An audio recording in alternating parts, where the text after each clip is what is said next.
उत्तरन। माँ, मेरी पत्नी उत्तरन नहीं पहनेगी।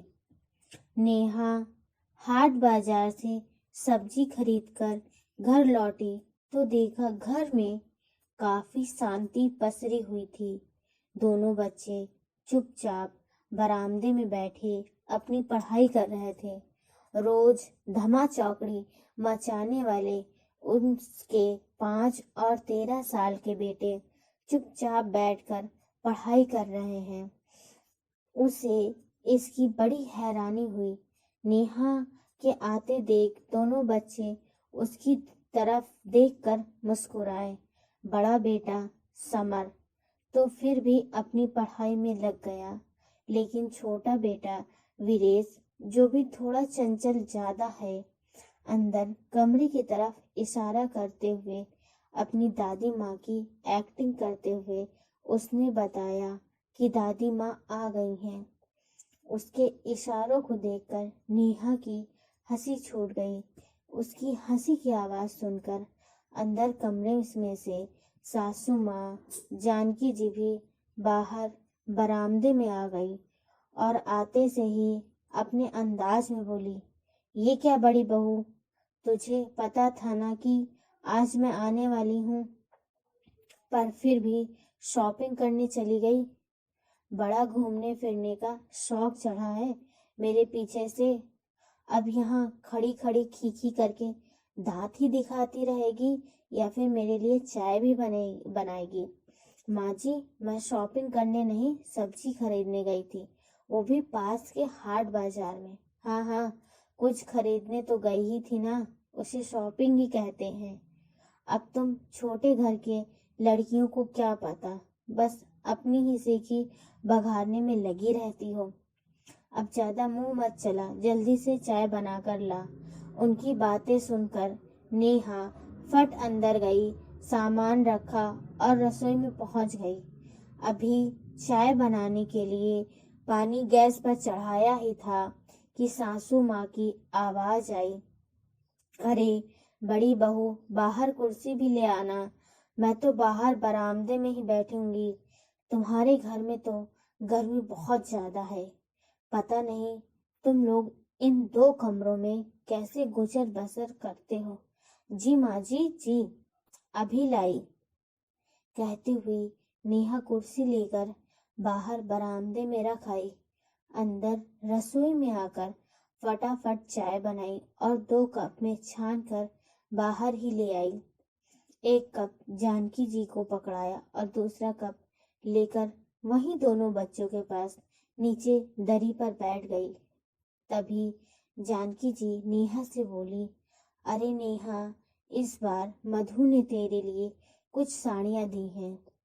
सभी एक से बढ़कर एक हैं और महंगी भी। देख, तेरी देवरानी तेरे लिए कितना कुछ करती है। कह रही थी कि भाभी जी के लिए ये साड़ियां ले जाइए। भैया तो कहाँ उन्हें इतनी महंगी साड़ियां दिलवा पाते होंगे। अंदर मेरे सामान में ही रखी है, अभी थोड़ी देर में दे दूंगी। जानकी जी की बात सुनकर नेहा बोली, माँ जी, आप साड़ियां क्यों लेकर आई हो? मुझे जरूरत नहीं है, कम है ज्यादा है, जैसी भी साड़ियां मुझे मेरे पति दिलाते हैं, मैं उसी में खुश हूँ। उसकी बात सुनकर जानकी जी मुंह बिगाड़ते हुए बोली, अरे कहाँ दिलाता होगा रमन तुम्हें साड़ियाँ, 200-300 से ज्यादा की तो होती नहीं तेरी साड़ियाँ। देख, अभी भी तूने कॉटन की साड़ी पहन रखी है। भला आज के जमाने में कौन पहनता है ऐसी साड़ियाँ? फिर अगले सप्ताह मधु और संजय की शादी की सालगिरह भी है। वो लोग होटल में पार्टी रख रहे हैं। ऐसे में तुम ये हल्की फुल्की साड़ी पहनकर जाओगी तो क्या अच्छा लगेगा? कुछ इनकी इज्जत का भी सोचो। पर माँ जी, बस बस, ज्यादा जबान चलाने की जरूरत नहीं है। एक बार कह दिया ना, समझ नहीं आ रही तुम्हें? एक तो वो देवरानी होकर भी तुम्हारे लिए इतना सोच रही है और ऊपर से तुम जेठानी की ठसक दिखा रही हो, पता नहीं क्या ईगो लेकर बैठी हुई हो। कहती हुई जानकी जी चाय पीने लगी। नेहा ने भी उस समय कुछ कहना ठीक नहीं समझा, क्योंकि वह अगर जरा भी कुछ बोलती तो जानकी जी बतंगड़ बना देती। इसलिए वो चुप हो गई, यह सोचकर कि रमन खुद ही बात कर लेंगे।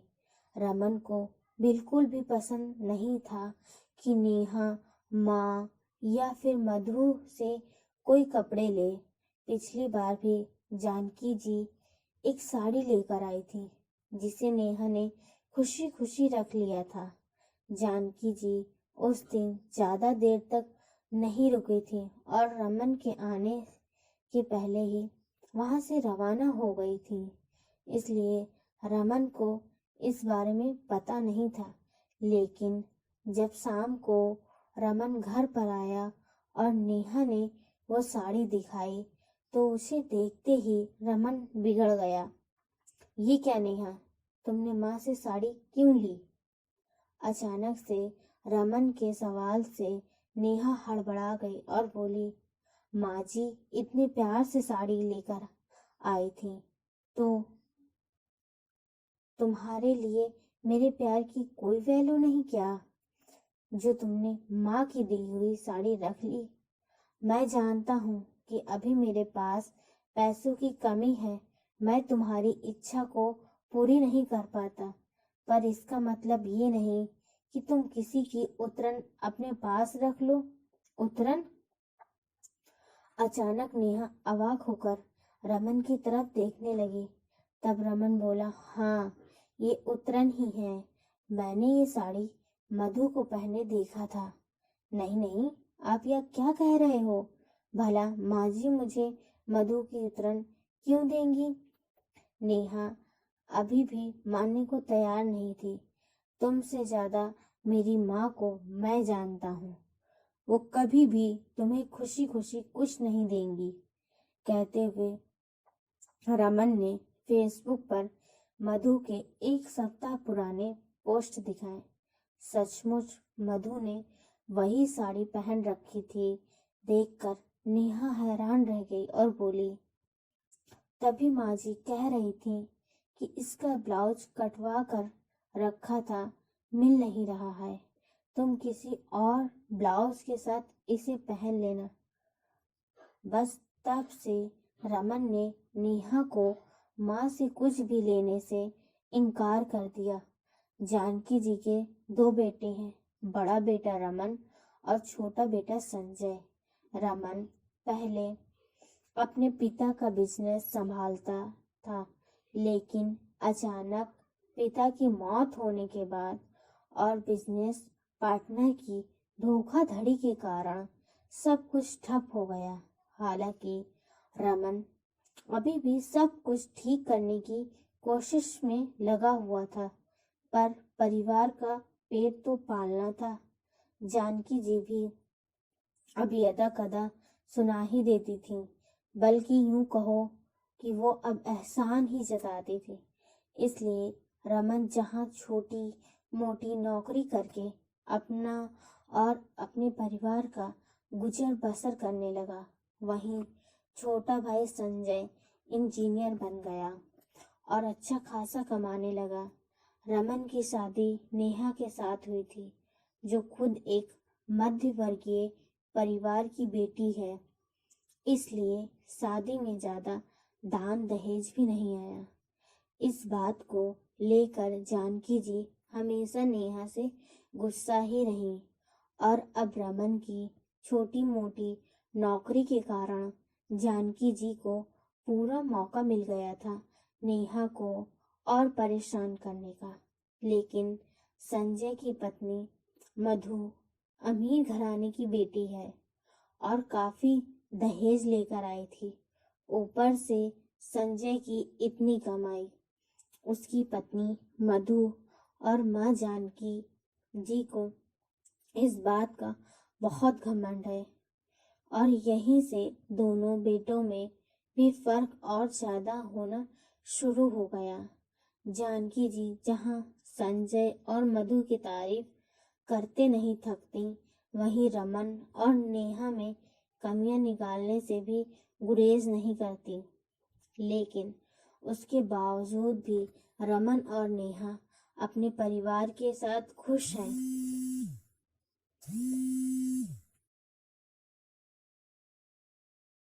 पहले सब लोग साथ ही रहते थे, लेकिन जानकी जी के दोनों बेटों में भेदभाव करने के कारण रमन ने अपने परिवार के साथ घर छोड़ दिया और अपने पिता द्वारा बनवाए गए इन 2 कमरों के मकान में शिफ्ट हो गया, जबकि जानकी जी अपने छोटे बेटे बहू के साथ उस बड़े से मकान में ही रही।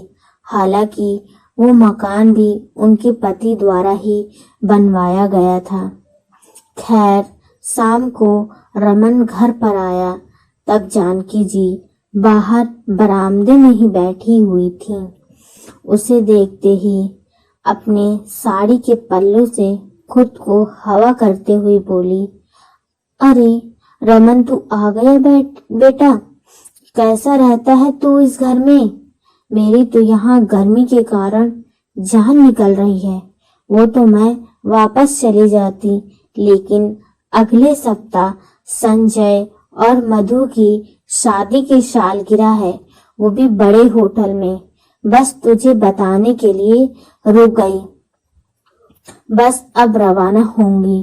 रमन जानकी की बात सुनकर बोला, माँ, 1-2 दिन यहाँ मेरे पास भी रुक जाती तो मुझे भी अच्छा लगता। अरे, मुझसे यहीं नहीं रुका जाएगा। इन 2 कमरों के मकान में कितनी गर्मी है यहाँ, ऊपर से एसी भी नहीं है। तू एक काम कर, कैब बुक करवा दे, मैं अभी कैब से रवाना हो जाऊंगी।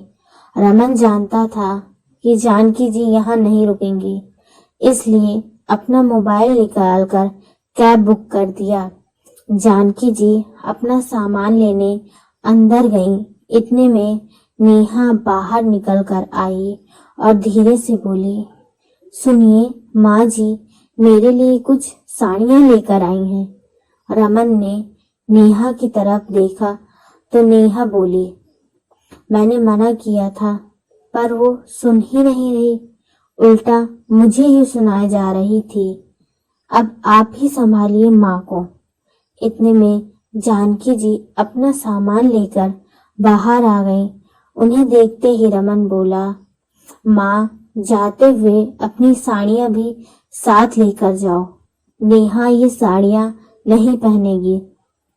रमन की बात सुनते ही जानकी जी ने पहले तो नेहा को घूर कर देखा और फिर रमन से कहा, क्यों, क्या बुराई है इन साड़ियों में? एक से बढ़कर एक महंगी साड़ियां हैं। इसने तो कभी देखी भी नहीं होगी ऐसी साड़ियां। इसने ऐसी महंगी साड़ियां नहीं देखी तो कोई बात नहीं, जब मेरी क्षमता होगी तो मैं दिला दूंगा, पर अभी मेरी हैसियत नहीं उसे ऐसी साड़ियां पहनाने की। इसलिए आप ये साड़ियां वापस लेकर जाइए। रमन ने अपनी बात कही तो जानकी जी गुस्सा हो गई। क्या हमेशा लकीर का फकीर ही बना रहेगा? खुद तो कुछ ढंग का कमाता नहीं, ऊपर से हमको शर्मिंदा करता है। अब अगले हफ्ते संजय और मधु की शादी की सालगिरह है, वो भी होटल में। कितने ऊंचे ऊंचे लोग आएंगे वहां।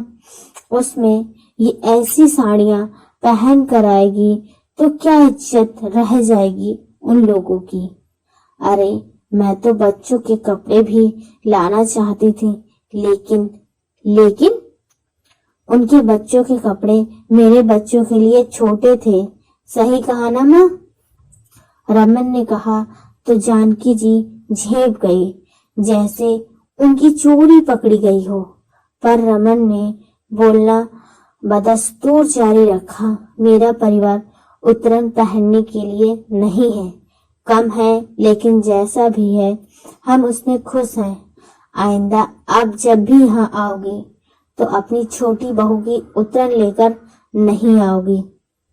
अरे उत्तरायण है तो क्या हुआ, इसमें तो सपने में भी ऐसी साड़ियां नहीं देखी होगी। लेना हो तो लो ये साड़ियां, नहीं तो सालगिरह में आने की जरूरत नहीं है। मैं नहीं चाहती कि तुम्हारे कारण हम लोग शर्मिंदा हों। जानकी जी भी अपनी धुन में बोलती गईं। रमन सुनकर बिल्कुल हैरान था। भला एक माँ अपने बच्चों में इतना ज्यादा फर्क करेगी, उसकी बिल्कुल भी उम्मीद नहीं थी। आखिर रमन बोला, ठीक है माँ, दरवाजा खुला है, अब जा सकती हो।